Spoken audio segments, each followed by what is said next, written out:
Educação à distância, mudando realidades.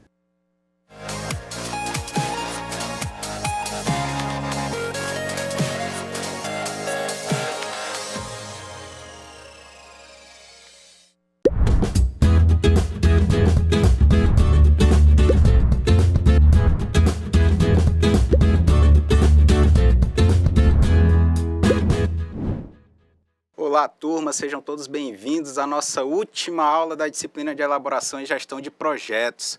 Hoje a gente vai relembrar alguns conceitos, a gente vai fazer a revisão para que todos vocês possam fazer uma excelente prova daqui a pouco. Então, vocês já sabem qual é o esquema, né? 50 minutos de aula inicial agora. No entanto, não significa que vocês não precisam participar. Se surgir alguma dúvida ao longo das explicações, vocês podem ir perguntando pelo WhatsApp, que o professor Ademar vai estar aqui justamente para poder receber essas perguntas de vocês e a gente está esclarecendo todas essas suas dúvidas, ok? Então hoje a gente vai iniciar aqui já com alguma parte conceitual do que é projetos, a gente vai ver um pouco sobre equipe, vai ver um pouco sobre riscos, erros comuns, fatores de sucesso. Tem muita coisa que a gente tem que ver para que vocês possam fazer aquela prova tranquila, né? Aliás, a gente está encerrando a disciplina e, além disso, a gente está encerrando também o curso. Parabéns para todos vocês. Antes de iniciar aqui e passar o conteúdo da nossa aula, queria também dar aquele alô especial, parabenizar os alunos da Escola Plácido de Castro, lá em Jaru, que mandaram as fotos no WhatsApp da atividade de percurso 2, que era justamente fazer aquele plano de projeto utilizando a ferramenta de administração de projetos que é o Canvas, e vocês conseguiram desenvolver da forma que a metodologia ali pede, né? Então, parabéns para todos vocês e para todos os demais também. Agora vamos conhecer aqui o conteúdo da nossa aula. Eu sou o professor Saulo, só para que vocês não esqueçam, e eu não estou sozinho, né? Passar a palavra aqui para o professor Ademar. Sejam todos bem-vindos. Espero que vocês estejam ligados na aula de hoje, que é apenas uma revisão de todo o conteúdo que nós já vimos anteriormente e depois, né, todos para a execução da prova, que está facílima, né, o professor Saulo?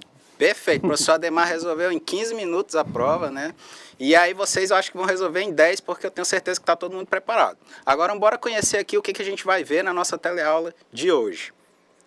Conteúdo, gente, ó. Conceito de projeto e gerenciamento de projeto, PMA e PMBOK e seus macroprocessos e áreas de conhecimento, fatores de sucesso em um projeto, erros comuns praticados no gerenciamento de projetos, o que é escopo, a estrutura analítica do projeto, EAP, conceitos gerais de riscos, identificação de riscos, a cooperativa, o gerente e a equipe, trabalho em equipe, desempenho da equipe do projeto, o gerente de projeto e o seu papel. Então, tudo isso aí é o conteúdo que a gente tem para a nossa teleaula de hoje. Não é pouca coisa, não é isso, professor Ademar? E aí eu já pergunto para os alunos, o que é projeto? Alguém aí lembra qual é o conceito de projeto?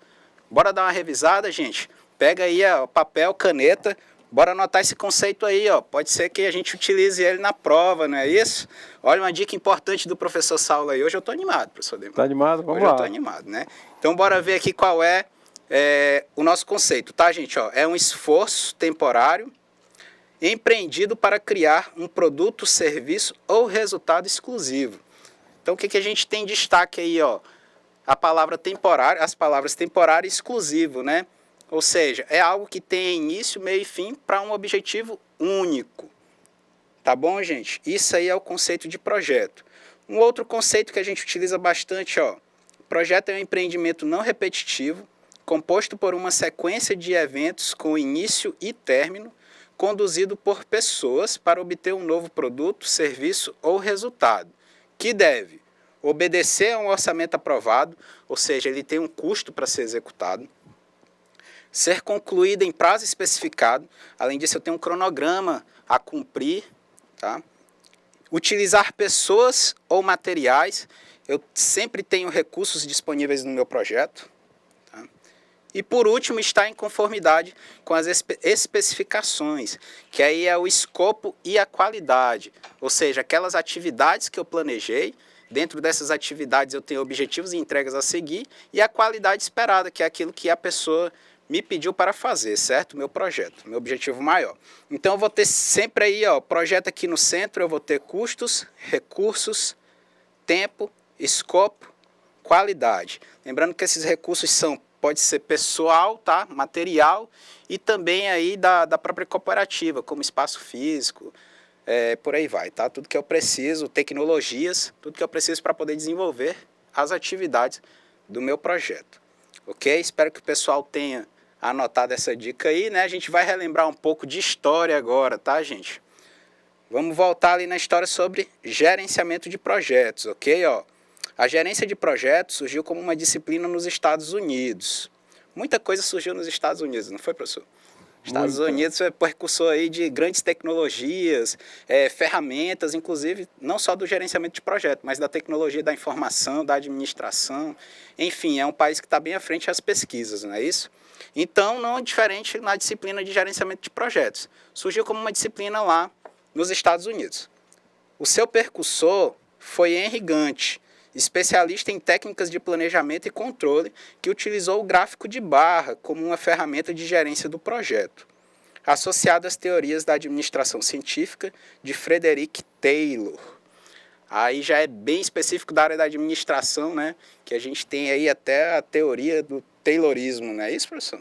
Isso. Certinho? Taylor é um dos precursores, né, da área de gestão, também dos Estados Unidos, né?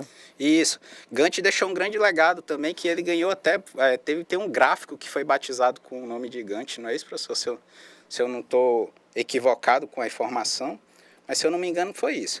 Então, gente, ó, lá na década de 1950, teve início a era moderna da gerência do projeto. Tá? A gente viu que existem projetos bem antigos. Não sei se o pessoal lembra aí das pirâmides do Egito, se o pessoal lembra da muralha da China. Geralmente são projetos que perduram aí até hoje e que são da área da engenharia, né? Então, assim, são exemplos de projetos da antiguidade. Na era moderna, ó, a gente começou a trabalhar com projetos mais profissionalmente falando em 1950. E em 1969, o Project Management Institute, o PMI, iniciou o desenvolvimento de uma metodologia de gerenciamento para servir aos interesses das mais diversas empresas, da indústria de software à da construção. Então, a gente tem aí um instituto criado em 1969, não é isso? O Instituto de Gerenciamento de Projetos, né? Lá nos Estados Unidos também, que auxiliou principalmente os projetos voltados aí ao construção de softwares e também da engenharia. Né? Em 1981, os diretores do PMI autorizaram o desenvolvimento de um guia de projetos, o Project Management of Knowledge, ou seja, o meu PMBOK. O que é o guia, gente? É aquela receita de bolo, né? Vai te dar os passos que você tem que guiar para poder desenvolver um projeto da melhor forma possível, né? Que você consiga atingir seus objetivos de forma mais clara, de forma mais simples, ok? Não significa dizer que se você seguir todos os passos, o seu projeto terá sucesso 100% garantido. Não quer dizer isso, mas quer dizer que se você seguir os passos, as chances, probabilidade de estar tudo certo com o seu projeto são maiores, com certeza. Né? Ó, contendo os padrões e as linhas mestras das práticas que passaram a ser amplamente utilizadas. Atualmente, um dos pré-requisitos essenciais para qualquer profissional é saber gerenciar projetos. A gente já falou, né? Falar de novo aqui, você vai trabalhar com projetos dentro da sua cooperativa, você vai ter projetos pessoais que precisam ser executados. Então, você tem que ter essa noção básica aí do que é um projeto, como que você vai trabalhar isso, qual é a forma de organizar, quais são as atividades mestras e o que você tem que fazer, ok? Beleza, gente? Então, vamos agora ver o que é esse guia PMBOK, tá? Ó. É uma publicação do PMI que apresenta um conjunto de padrões e boas práticas em gerenciamento de projetos. Anotem isso aí também, tá, gente? É um guia do conhecimento em gerenciamento de projetos. Teve sua primeira versão publicada em 1983, como um artigo, tá? Nem eu, nem o Ademar era nascido, né, em 1983, né, professor Ademar? Não, então, vocês estão vendo aí que não é algo recente, né? Tá? Isso é o artigo, né? A primeira edição lançada em 1996, hoje, ela está na 6ª edição aí em 2017. Talvez em 2018, final de 2018, 2019, eles lançam aí uma outra atualização. Eles vêm apenas atualizando as edições, tá? Hoje, gente, ó, O PMA está focado em processos. Ele é estruturado em entradas, ou seja, os insumos, o que eu preciso para poder desenvolver meus projetos. As técnicas e ferramentas, que é o que eu vou precisar para poder trabalhar. E as minhas saídas, né? Os resultados esperados dentro de cada processo desse. E falando em PMBOK, a gente tem aí os 5 macroprocessos, tá? Eu vou pedir para o professor dar uma lida aí nos 5 macroprocessos. Os 5 macroprocessos do PMBOK, como iniciação, né? O início, depois passamos para o planejamento,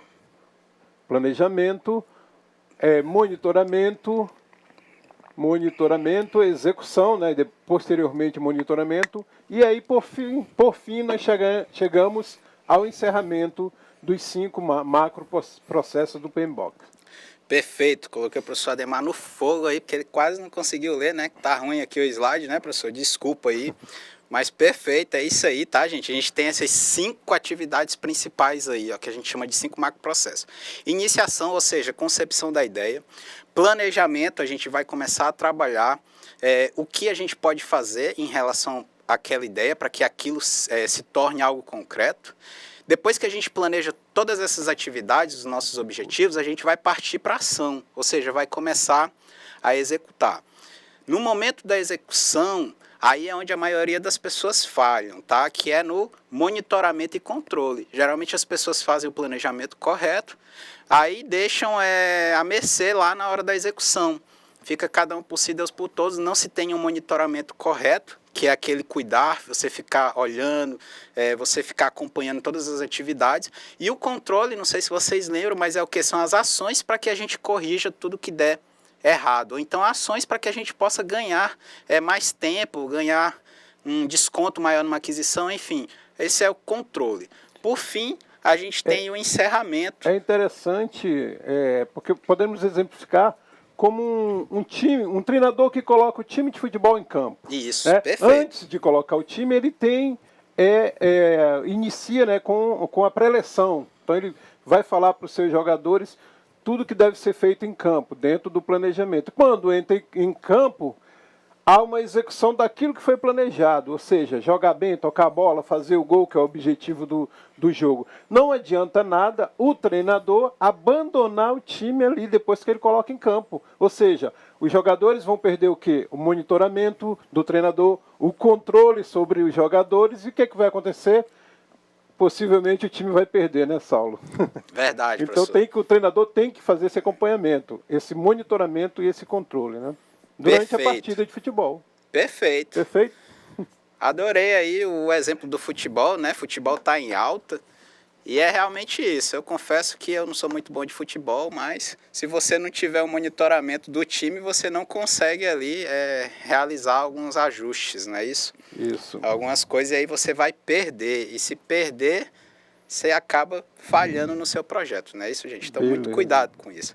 Então, ainda sobre o PMBOK, ó, ele traz os 5 macroprocessos que a gente acabou de ver, e dentro desses 5 macroprocessos, você tem 9 áreas de conhecimento. 9 ou 10, vamos contar aqui depois, tá? Áreas do conhecimento que giram em torno das atividades do meu projeto. Então, a primeira dela, ó, é o escopo. A gente vai falar de escopo mais à frente. Os riscos a gente vai falar também. O tempo, as partes interessadas, a integração, ou seja, como que eu vou integrar as minhas atividades para que uma possa depender da outra, para que possa ter uma interdependência de outras atividades também. Qualidade, aquilo que realmente é esperado do meu projeto. Custos, aquisições, recursos e comunicação. 3, 6, 9, 10 áreas de conhecimento que a gente tem aí no PMBOK, tá, gente? Nessa última edição lançada, a 6ª edição lá de 2019. Então, o que eu tenho que traçar para essas áreas de conhecimento? Eu tenho que traçar planos individuais para cada uma delas, certo? Como é que eu vou fazer o gerenciamento do meu escopo? Eu vou fazer um plano de gerenciamento de escopo.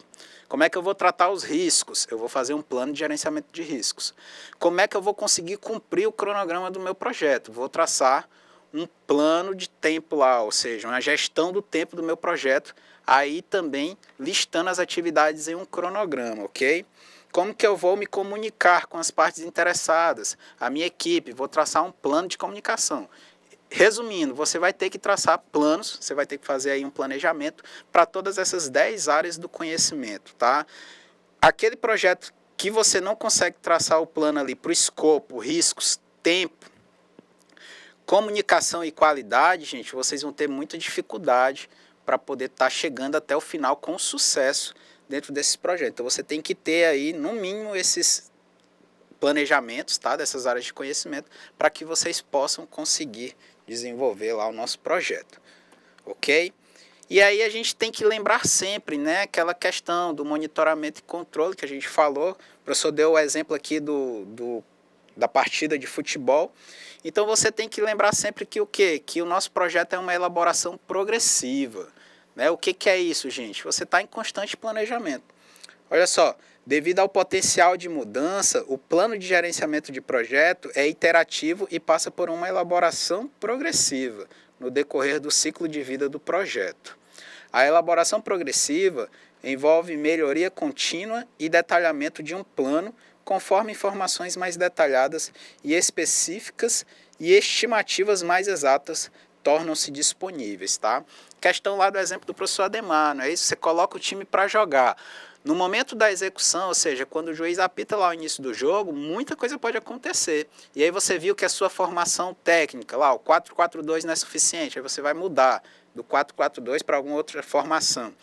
Por aí vai, são exemplos que a gente traz das equipes, né? Mas que as equipes de futebol, mas que você também pode estar usando para o seu planejamento do projeto lá na sua cooperativa tranquilamente, tá? O que você tem que ter em mente? Você sempre vai precisar fazer mudanças, beleza? Lembrando que no planejamento a gente tem estimativas, a gente não tem conhecimento do que vai acontecer, a gente só vai ter esse conhecimento a partir de que o nosso projeto entra na execução. Então, se eu estou trabalhando com estimativas, muita coisa pode seguir aquilo que eu estimei, no entanto, muitas outras coisas podem fugir daquilo que foi planejado. Ou seja, eu tenho que estar sempre fazendo revisões, tá? Não adianta você fazer um ótimo planejamento e aí se acomodar na hora da execução. Você sempre tem que estar aí fazendo a elaboração progressiva do seu projeto. Continuando, gente, isto é, conforme o projeto evolui, a equipe de gerenciamento poderá gerenciar com um nível maior de detalhes.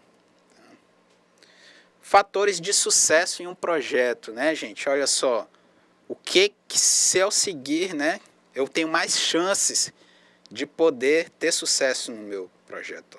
Embora existam dezenas de definições corretas para qualificar um projeto bem-sucedido, praticamente todas concordam que um projeto bem-sucedido é aquele que, olha só, produziu todas as entregas desejadas, ou seja, tudo que foi pedido dentro da minha estrutura analítica foi feito conforme o planejado, tá? Foi contemplado dentro do prazo estimado, obedeci fielmente o meu cronograma, tá? Foi executado dentro do custo previsto, isso aqui é um dos mais importantes dentro da cooperativa, dentro das empresas. O que é isso, gente? O custo é o valor agregado ao projeto, né? Isso é aquilo que você vai estar desembolsando. Então, se você conseguir fazer todas as atividades, lá, construir o seu produto, o seu serviço ou algo exclusivo, dentro do que foi estimado, ponto para você. Seu projeto aí, ao menos em um caso, ele conseguiu sucesso, né? Agora, se eu não conseguir fazer isso, se eu onerar mais o meu custo, aí a gente vai ter alguns problemas dentro da administração e existem projetos que nem vão para frente porque o custo é bem mais elevado. A gente costuma ver isso muito em obras públicas, né? Isso, você tem lá um custo estimado de R$1 milhão para levantar uma escola, e aí você vai para a execução, quando pensa que não, eles precisam de mais 500 mil, mais 500, mais 500, mais 500, e aí a escola sai por quase R$4 milhões. O que houve aí, gente? Houve falha na execução do plano de custos do meu projeto. Não é isso? Muita coisa ali eu não consegui fazer dentro do que foi planejado inicialmente. Depois haja aditivos, né? Aí entram os aditivos contratuais, tá? Aí, gente, problema para a equipe do projeto, né? Foi entregue de acordo com todas as especificações levantadas. Gente, eu posso seguir o prazo, eu posso seguir o custo, eu posso fazer tudo certinho. Mas se o meu cliente lá pedir um bolo de laranja e eu entregar um bolo de ameixa, dentro do prazo, dentro do custo, pode sair até mais barato. Mas não é aquilo que ele quer, então o meu projeto não vai ser um projeto de sucesso. Eu vou fracassar na qualidade do meu produto, tá, gente? Que são as especificações levantadas pelo meu cliente.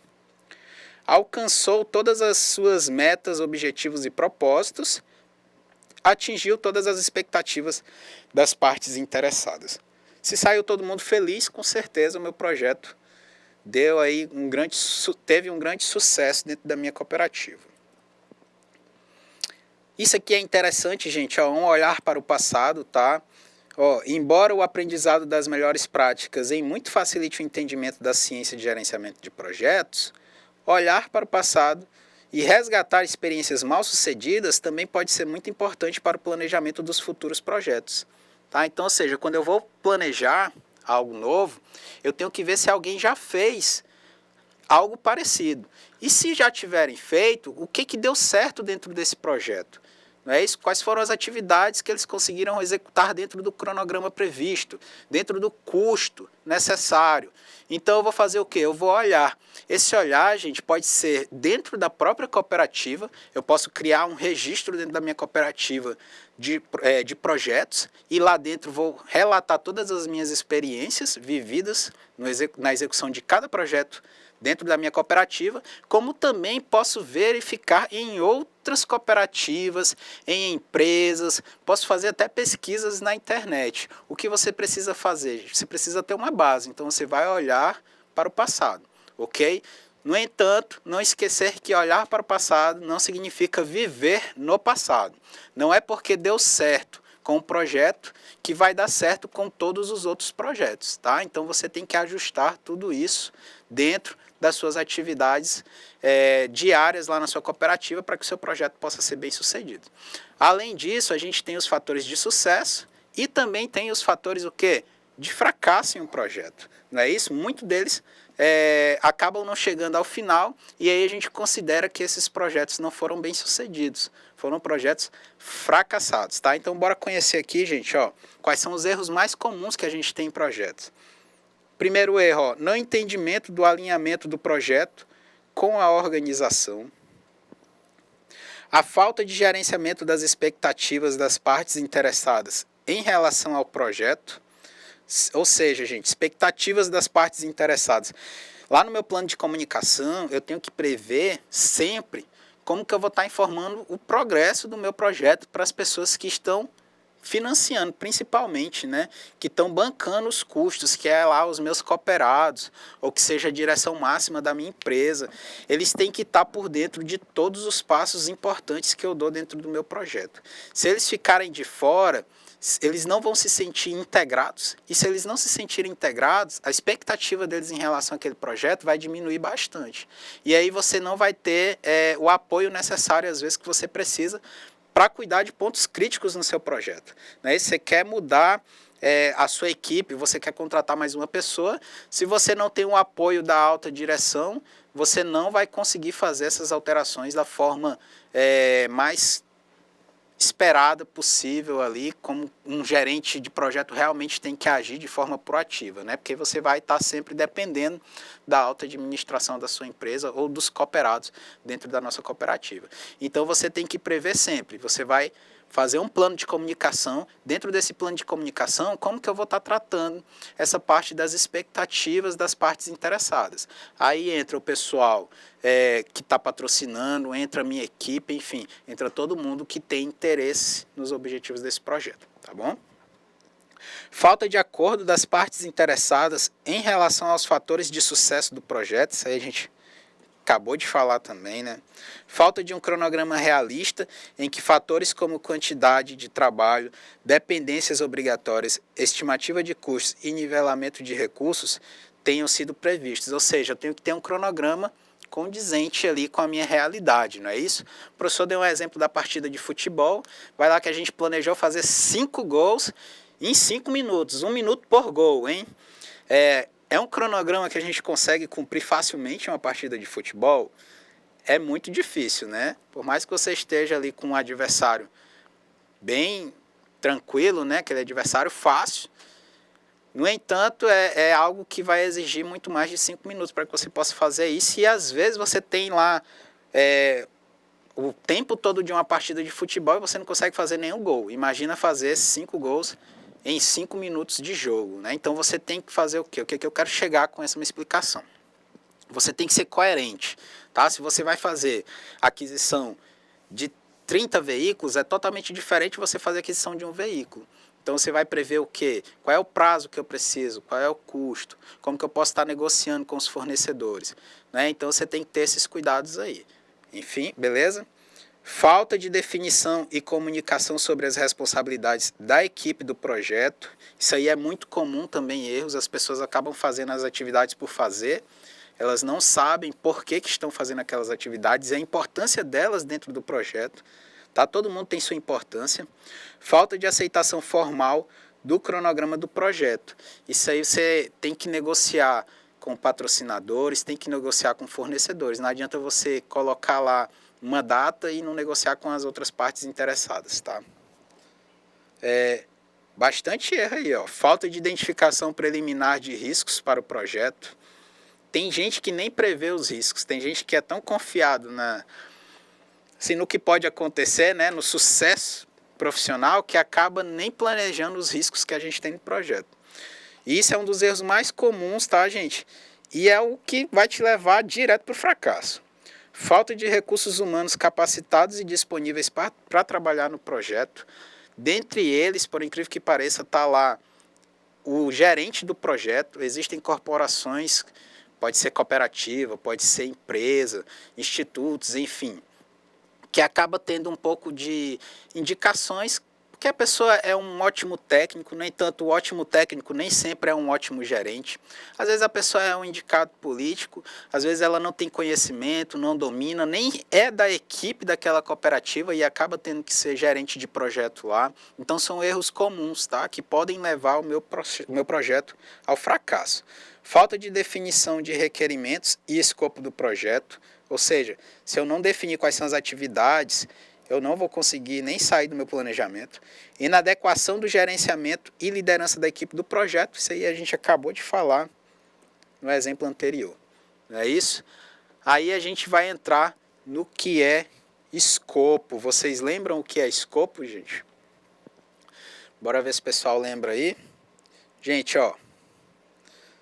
Segundo o PMBOK, o escopo de um projeto consiste no trabalho que precisa ser feito para entregar um serviço, produto ou resultado com características e funções especificadas.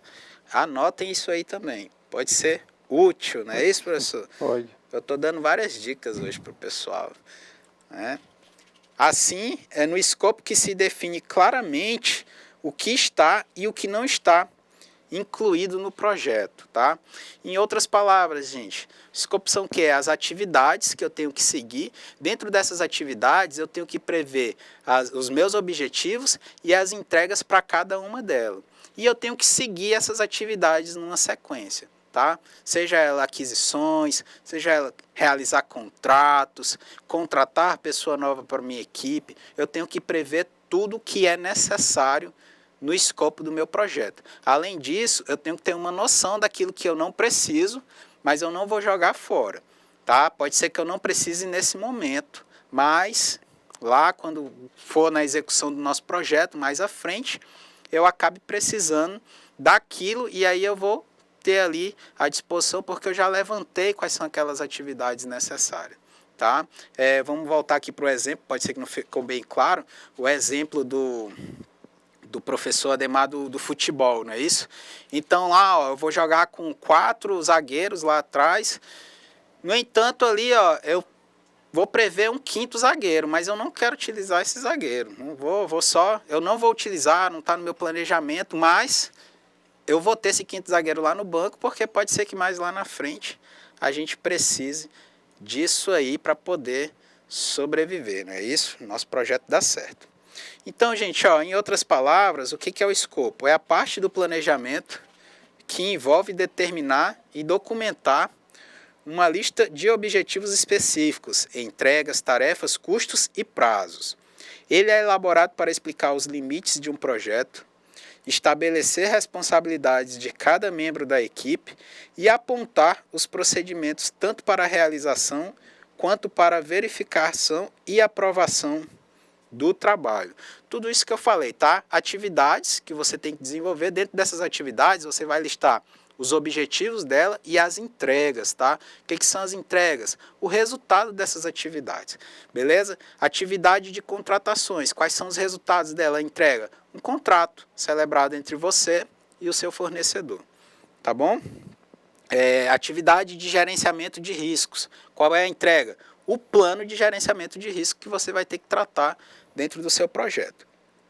Ok, gente? Então, dentro da estrutura, dentro do meu escopo, depois que eu defino o meu escopo, eu tenho que partir agora para o desenho da minha estrutura analítica do meu projeto. Tá? Ó.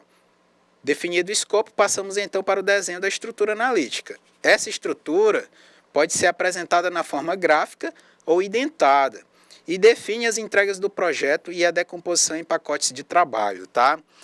Gente, eu vou definir as atividades, depois que eu vou definir, eu vou fazer o quê? Desenhar essas atividades. Posso desenhar numa estrutura gráfica ou de forma identada. Então, a gente vai ver agora, ó, desenho gráfico da nossa atividade, tá?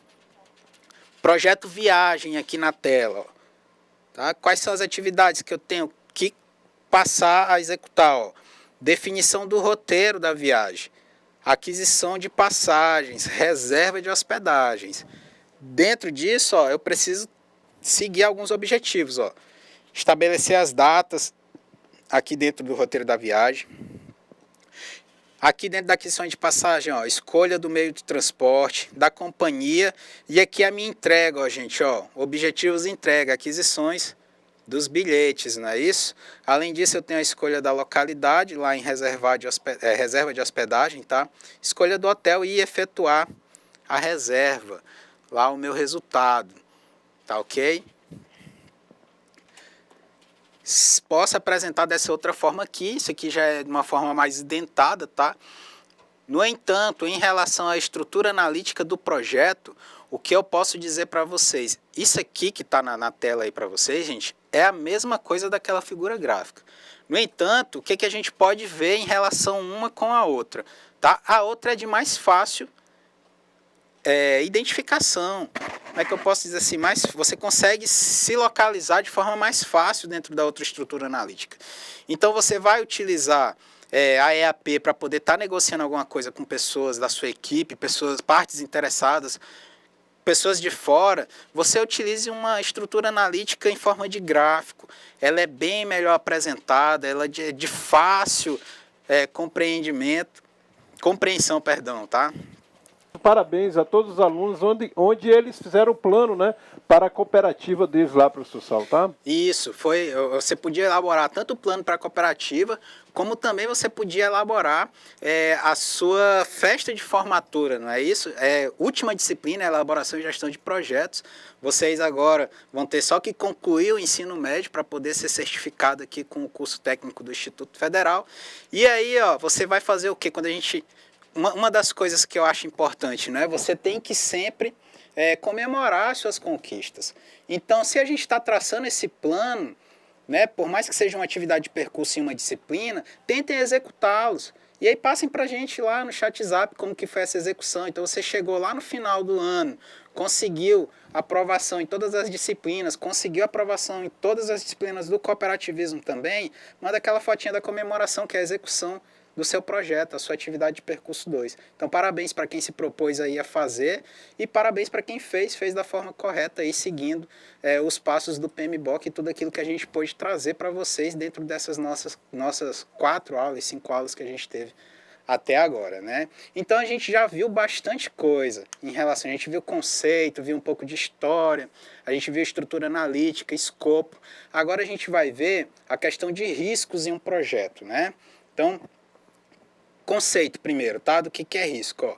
Segundo o PMBOK, risco do projeto é um evento ou condição de incerteza que, se ocorrer, terá um efeito positivo ou negativo sobre pelo menos um objetivo do projeto, como tempo, custo, escopo e qualidade, tá?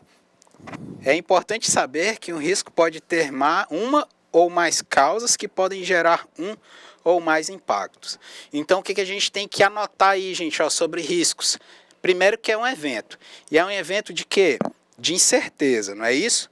E se ele é um evento de incerteza, ele pode gerar dois resultados possíveis.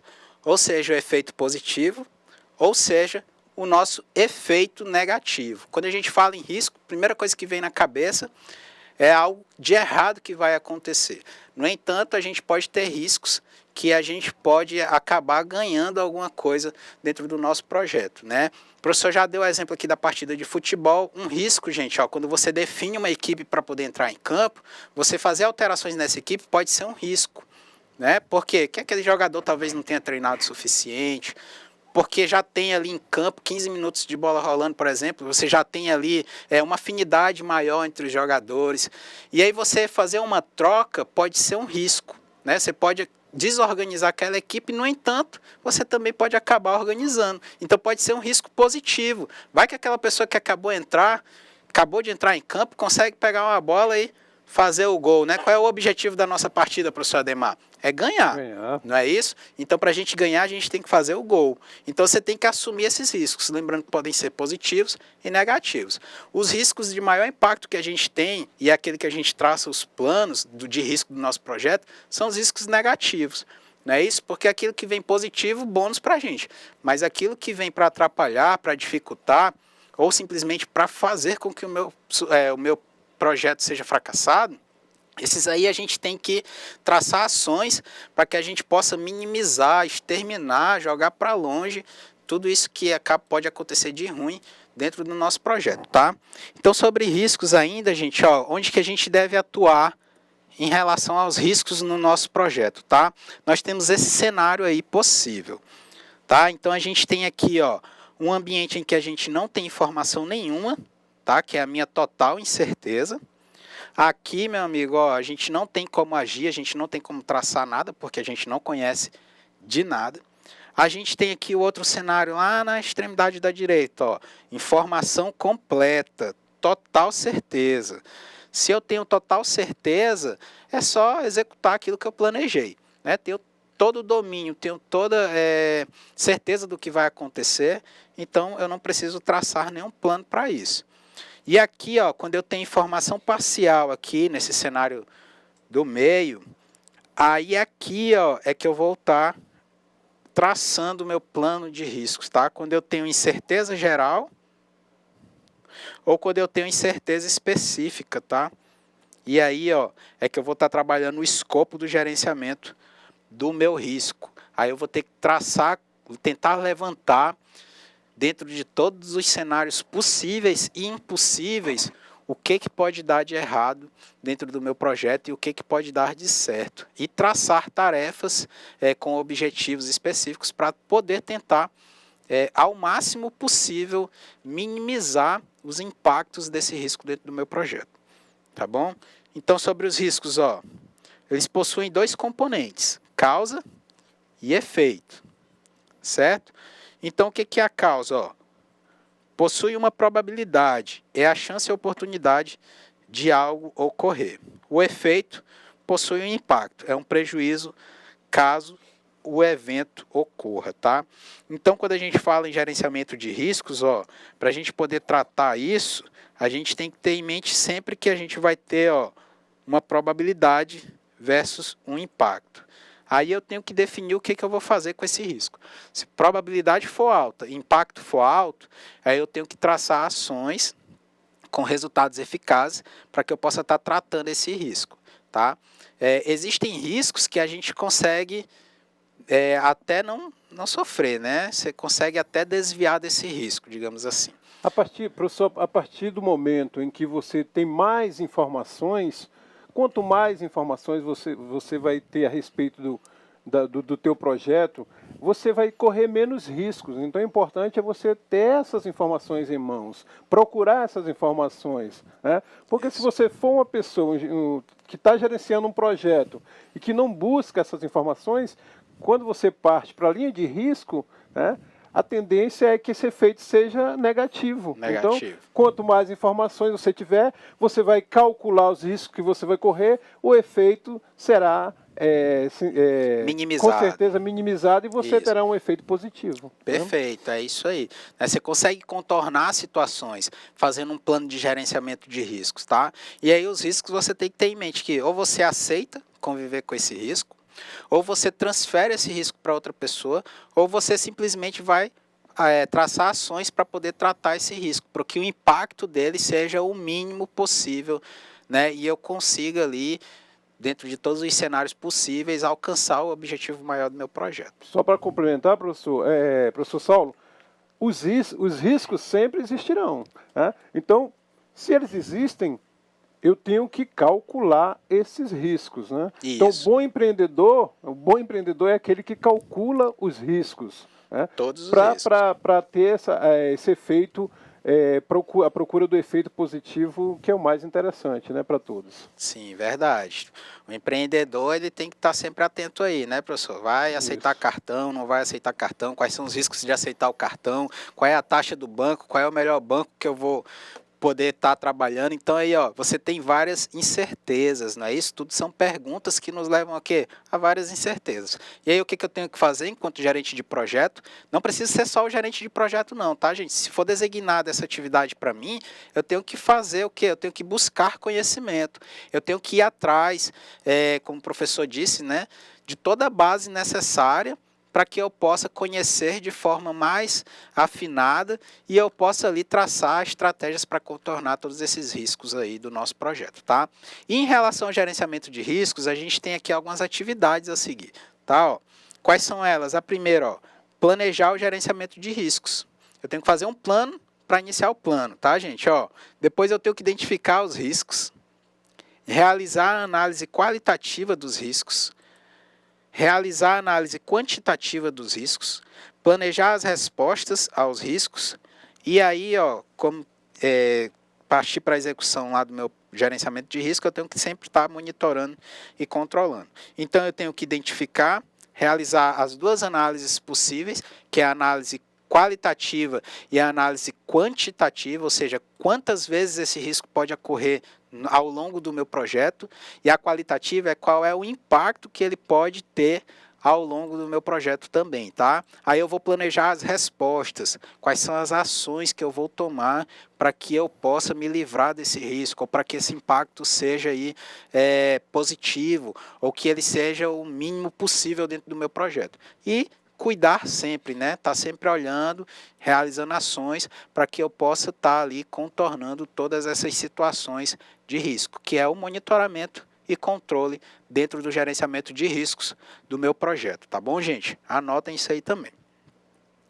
Olha só, sobre os riscos, tá? Ó, os riscos, eles são classificados, aliás, são categorizados da seguinte maneira, ó. Eu posso ter riscos técnicos, esses riscos técnicos aí são associados aos trabalhos técnicos do meu projeto, aí é o conhecimento da minha equipe, tá? Se a minha equipe conhece, isso aqui, esses riscos técnicos, a gente tem muito, vou dar agora um exemplo da minha área, não sei se o pessoal vai, mas no desenvolvimento de sistemas para computadores, existem muitos riscos técnicos. Às vezes o cliente exige a produção em uma linguagem de programação específica que a equipe não tem conhecimento, não tem domínio. Não é isso? Então, o que vai acontecer? Se ela não tem conhecimento e domínio daquela linguagem, não vai conseguir fazer, tá? Vamos dar agora um exemplo dentro da nossa realidade, cooperativa agrícola, né? Vou fazer uma plantação, mas nenhum dos meus cooperados, eles têm conhecimento de como que trabalha o solo, não tem nenhum engenheiro agrícola ou técnico agrícola dentro da minha cooperativa. Isso que eu preciso fazer? Isso é um risco técnico. Dentro da minha equipe do projeto, ninguém sabe. Olha só o problema que a gente tem. Isso é um risco. Identifiquei o risco, certo? Quando que isso pode surgir lá? Talvez surja uma vez. Qual é o impacto desse risco? Olha, se eu não trabalhar minha terra, eu não tenho como plantar nada. Então, o impacto é altíssimo. Qual é a resposta que eu posso dar a esse risco? posso contratar um engenheiro agrônomo para trabalhar na minha cooperativa. Nem que seja temporariamente, só para ele fazer aquele estudo específico, sei lá, a gente vai plantar alguma coisa, ou então ele vai fazer um estudo detalhado, sei lá, seja por 1 ano, 5 meses, aí são os trabalhos lá do meu cronograma que vão definir qual é o tempo necessário para que eu possa contratar esse profissional. Tá? Então, o importante é você identificar qual é a categoria desse risco. Então, esse é um risco técnico. Além disso, ó, a gente tem os riscos organizacionais, tá? Aí já são em relação à organização da cooperativa mesmo, quais são os recursos que eles vão estar liberando, recursos humanos, materiais, absorver as mudanças, tá? Se muda um gerente de projeto, qual é o impacto que isso vai dar dentro da minha equipe. Outra categoria aqui, ó, de custos, tá? Ó, são os relacionados ao orçamento do meu projeto. Esses aí são um dos riscos mais perigosos que a gente tem, beleza? Porque se eu tinha aprovado, digamos lá, vamos fazer uma plantação de laranja, se eu tinha aprovado 500 mil para poder estar trabalhando nessa plantação de laranja, e aí na hora da minha execução, minha cooperativa passa por dificuldades financeiras, e aí eles ao invés de liberar 500 mil, reduzem aí em 10%, né, 50 mil, vai dar 450 mil, eu vou ter que replanejar as minhas ações, eu vou ter que me reprogramar todo para poder estar trabalhando agora com um novo orçamento. E se o corte for maior ainda, aí às vezes eu não consigo nem executar o meu objetivo. Se eu não consigo, aí o meu projeto acaba sendo finalizado e aí eu vou ter lá o meu fracasso daquela atividade específica, daquele projeto específico, tá bom?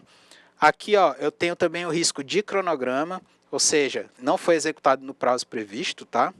E aí eu tenho riscos externos, esse aqui acontece bastante.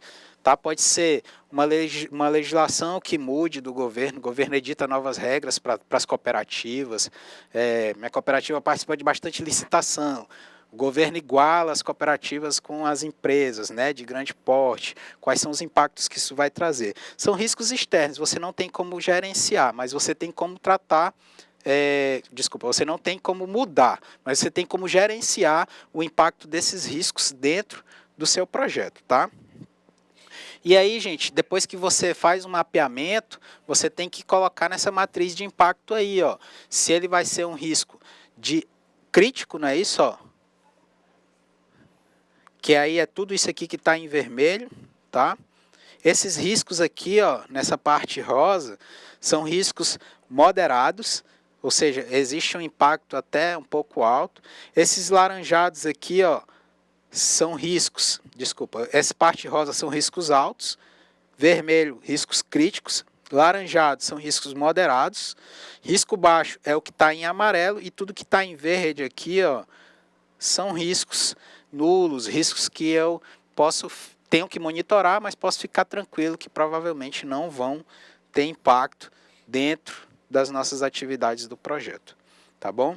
Então, gente, ó, a identificação de riscos determina os riscos que podem afetar o projeto e documenta suas características, tá? A identificação de riscos é um processo contínuo, a exemplo de quase tudo no projeto, uma vez que novos riscos podem ser conhecidos conforme o projeto se desenvolve durante todo o seu ciclo de vida, tá? Esse processo é importante para que toda a equipe possa realizar as análises qualitativa e quantitativa do meu projeto. Para quê? Dos riscos do meu projeto. Para que eu possa estar minimizando sempre os impactos causados em relação a esses riscos, tá? O trabalho em equipe, que a gente pode falar de trabalho em equipe aqui, é que você tem que ter algumas habilidades, você tem que estimular a equipe, você tem que estimular cada profissional dentro da sua equipe, tá?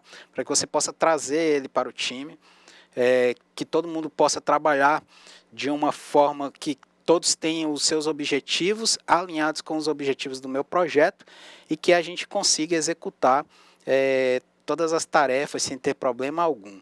Erros também de projeto é problema de equipe, relacionamento de equipe, comunicação entre equipe. Por incrível que pareça, isso acontece muito, tá? A gente tem dificuldade em alguns relacionamentos, no entanto, a gente não pode deixar que essas dificuldades acabem virando problemas dentro do nosso gerenciamento de projeto. Então, você tem que estar sempre, enquanto pessoa, tá? E enquanto gerente de projeto, principalmente, estimulando a capacitação dessas pessoas, estimulando essas pessoas para que elas possam ser mais proativas, tá? Enfim, tá trabalhando toda essa sua equipe para que todos possam ali ter os mesmos objetivos, tá bom? Então, a gente já está encerrando a nossa aula. Você, enquanto gerente de projeto, também tem que ter várias habilidades e várias características a seguir. No entanto, a mais importante delas é que você seja um profissional comprometido e disposto a aprender. Tá? Se você tiver essas duas características em mente, isso aqui já é um recado do professor Saulo para vocês, vocês vão conseguir desenvolver todas as atividades do seu projeto. De coração, eu espero que vocês possam agora realizar uma prova tranquila, tá? Que todo esse conhecimento possa ser agora aplicado nessa avaliação. Parabéns pelo curso, parabéns, tá? Por vocês terem desenvolvido as atividades de percurso.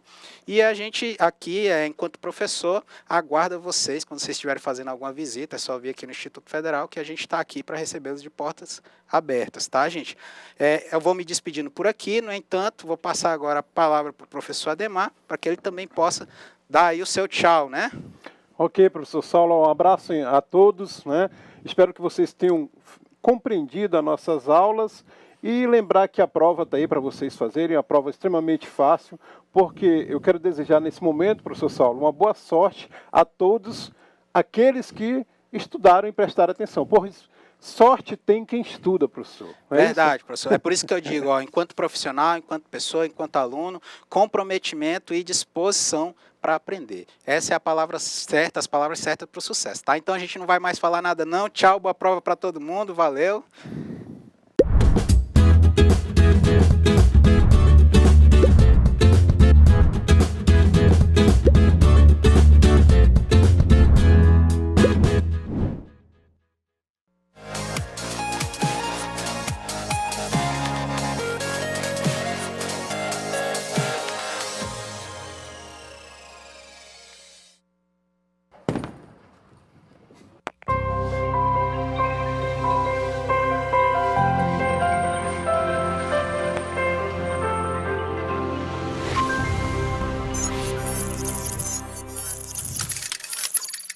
Educação à distância, mudando realidades.